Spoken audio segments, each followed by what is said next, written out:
Right, after this time period, obviously we were fully online, as you talk about. That event was basically the event which pivoted us to all the online restrictions and everything, nothing's a LAN, etc.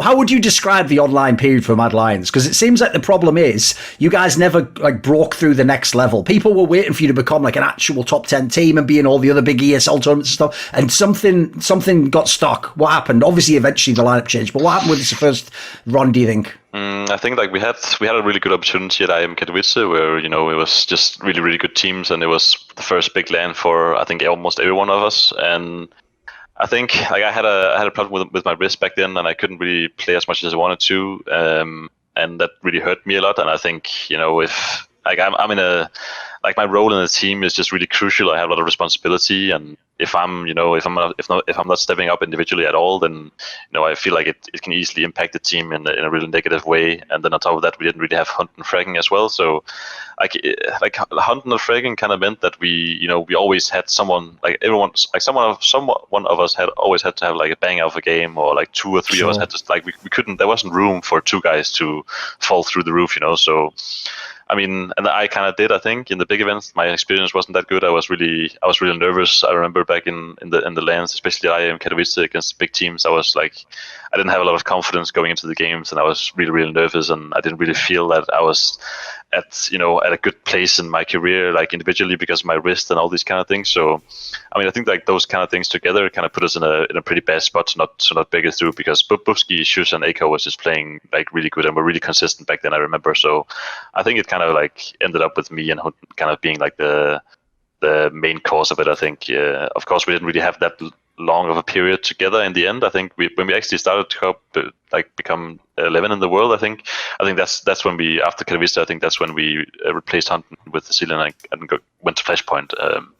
So I mean, and then after Flashpoint it kind of went, we had a lot of problems internally with the team and stuff like that that comes with the team for a long period of time. So I mean, I think when we kind of had a chance back with Hunton, I think that was definitely me and him that was maybe the main problem. One thing I want to ask about was the way the team changed the roster. Like, initially, people could just think it's a normal player one. Like, maybe players thought Hunter should be replaced, for example. Maybe the players wanted Cillian. Those ones would make sense, right? But the moves that went on later, I know from behind the scenes what's going on. But even as an outsider, it looks obvious that it's just the org making these decisions, because realistically, you're not making the changes for, like, performance. Like, Bobsky was arguably the best player. Then Akor was one of the best players. And obviously, Shush, people know what he does now. Like, these are moves where the org is just choosing, right, I'm going to allow these players to be sold off to these players. So if you're a player in a team, like that must fuck with your morale a little bit, right? The best players are sort of being shipped out, and the people who come in, look, some of them were good, like, but they were obviously having to come up to join your team. You're not getting big names in the Mad Lions, right? Yeah, I mean it's really rough. Like when people start like going out and in, and you kind of look at your options and you don't really like any of them, and you kind of just take a chance and stuff like that. That is definitely really rough. Especially because like it takes a lot of time to kind of like, especially if you get an AWP or an IGL or something like that, it takes a lot of time to like implement them in the team and make them feel comfortable and start to perform well. But I mean, I feel like in the last like 1 year, 1.5 year in the Danish scene, it's a bit rough right now, like with the amount of talent that's coming up, and it's not like you have a lot of options if you lose a guy, especially if you lose an important guy like an IGL or an AWP for that sake. It's just you have to take a gamble right now, and it is what it is, and especially when Akor went to Mouse Sports and we couldn't get Farlig, and we had to try TMB, we had to take a chance with a guy who wasn't even a main AWP, and he had no experience, not a main AWP. We just knew he had a lot of he had a good work ethic, he had a lot of potential, and that's it, and it doesn't really, you don't really take that guy into the team and then feel like, okay, now we're just going to pop off from the get-go. This is just going to be so good from the beginning. You can just feel that there needs to be so much work put in to make this happen, or to make this, to get the potential through to this kid. So, I mean, there's just a lot of those things that is kind of rough for a team, and especially when the organization does some things on its own and like have some influential from that side as well, and all this mixed together, it just makes it really hard to perform as a team, to be honest. And I think that's what happened at the end, and slowly it just kind of like tear us apart a little bit. I want to ask a little bit about Bobsky, because obviously he was one of the big names in this team when you were Mad Lions. But I want to ask it in this way, right? First of all, I did hear from some people, I won't say who, within Mad Lions, that actually even when he was in the team, like basically some people said he had like a little bit of a difficult personality, like maybe he's a little bit of a whiner, or obviously people sort of see it leak out a little bit on social media. Sometimes he'll make a weird comment and like delete it 5 minutes later or whatever. Like when he was actually in Mad Lions, was there any friction? Yeah, I mean, Bobsky he's a nice guy. Of course, he has a weakness. He has his weaknesses like everyone else has, and I think some of his weaknesses he can be a bit hard to work with. I think in some aspects of the game and socially, and that's kind of how it is. I don't think it's like it wasn't really that bad. I think actually we had a good relationship back in Medlands. I think back in with the original team actually. I think we actually had a really good like team dynamic in general. We went to a lot of LAN events in a row actually, and it was actually really nice in the beginning, but in the end, I mean, I think it kind of started when we had Peacemaker as a coach. Peacemaker and Bobsky didn't really work that well together, and then we like being stuck in a house for 1.5 months like together, and you have nowhere to go other than just play Counter-Strike and focus on the tournament. I mean, it just kind of gets to your head a little bit, and and you spend so much time together and all these kind of things. So I just feel like it's a bad mix of it all. And then I think in the end, towards like Bobsky leaving Mad Lions, I think it was back at the time where I think Astralis made some interest in him, and we kind of got the feeling that like he wanted to go there. And I'm not exactly sure how it went down, but I think like the organization didn't really want to sell him or something like that, and they kind of like made a like they didn't really want to make it happen that he could go to Astralis even though he wanted to or something like that. And I think he was kind of unhappy with that, and I definitely think that the guys in the team could feel that he wanted to be somewhere else, and that he didn't really believe in our team.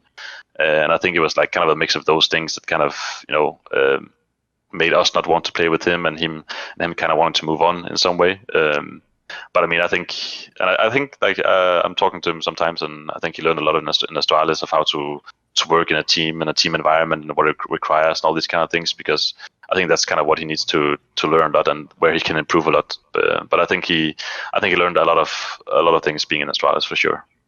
Obviously, people know he's in this bizarre scenario where he's benched. And I thought the best example to contrast how utterly insane the situation he's in is that when we came to this last major, he wasn't at the major, even though Astralis was, because he wasn't listed as a player, even though, by the way, he did qualify for the tournament. But you were there, fucking Shush is there, Bobsky's like, everyone who was in his fucking old team's there, basically. Like, the joke is everyone except him's there, basically. What do you think, as an outsider, what do you think about whatever his situation is in Astralis? Like, you can decide what to say about it. What do you think about this thing where they sort of used him initially as a real six-man? He was like played Nuke, if everyone remembers. Then obviously when they had like real people had to sit out like Zipnix and stuff, he was playing for real in the team. Then he was in the team again for real when Device went out, but now he's like, it looks like he's sort of permanently benched now. What are your thoughts on this as someone who was his teammate as an outsider? I mean, I just feel like it's like just terrible. I mean, terrible for him, like terrible for the team. I feel like in general the whole like experience for everyone around that situation, I just feel like it's just been really, really terrible. And I cannot imagine being in his shoes. I think it must be so, like, it must feel so bad, especially like qualifying for like finally getting to play, qualifying for the major, and then you're not going anyway, and you see all your friends. I mean, and all your like ex teammates going there and have a lot of success, and I mean, I can't even imagine how he feels. I mean, he must feel so bad because I mean, I know him personally that he just like he really wants to play the game and he wants to compete and that's what he likes to do. And when you can't do that, then you just have to sit and not do anything. I mean, I think I don't think he deserves that at all, to be honest. Especially with the talent that he has. I think he has a really good like idea of how to play the game, and he's a really, really good player with a lot of potential. And I think it kind of, I mean, I think he learned a lot of stuff in Astralis. I think he can take some stuff away, but in the end, I think it just hurt him a lot in general. I mean, not really. I don't know. It just felt like he wasn't really a good fit. It kind of felt like they were trying to use him for something that he wasn't. And I mean, I just personally don't think that he's a guy who should have been used for what he was in Astralis. I think he should just be like a star player who kind of just does his thing as kind of a joker and a guy who can like do a lot of things differently and a really pain in the ass to play against. I think a lot of guys saw him like that when we faced teams, at least, because he was just he was playing a lot of feeling.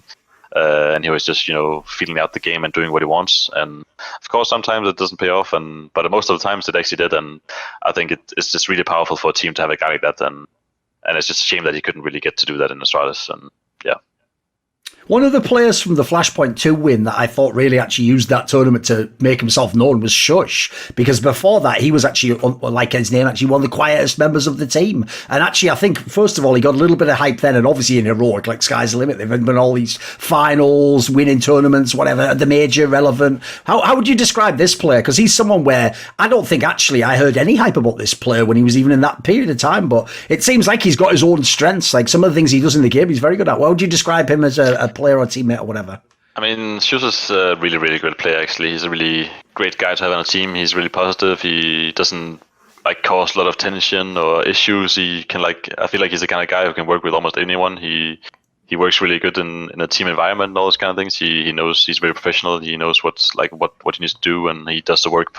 He puts in the hours that he needs to, and some more. And he's just a really, really great player to have on the team, because he's kind of that anchor player, that kind of takes the spots that is really difficult to play. And he's a guy who can stand almost anywhere and in a terrible situation, and can always get two guys with him in the grave and stuff like that. And he's really, really insane individually. I think that's one of his key strengths. It's just his individual level is just so good that that's also why he can just almost how bad it looks like he somehow just pulls 2 kills out of the hat, and it just makes the round easier to retake or stuff like that. So he's just a guy who is just really, really good at what he does, and he is that kind of anchor player and a guy who you can rely on. Really consistent guy, good at clutching, really consistent individual level, and just a great guy overall. I think I definitely think he deserves to be where he is right now in Heroic, and I feel like he's been doing really great there as well. Want to see more cool, funny, interesting clips based on topics from my content? Well, subscribe to this channel then, or,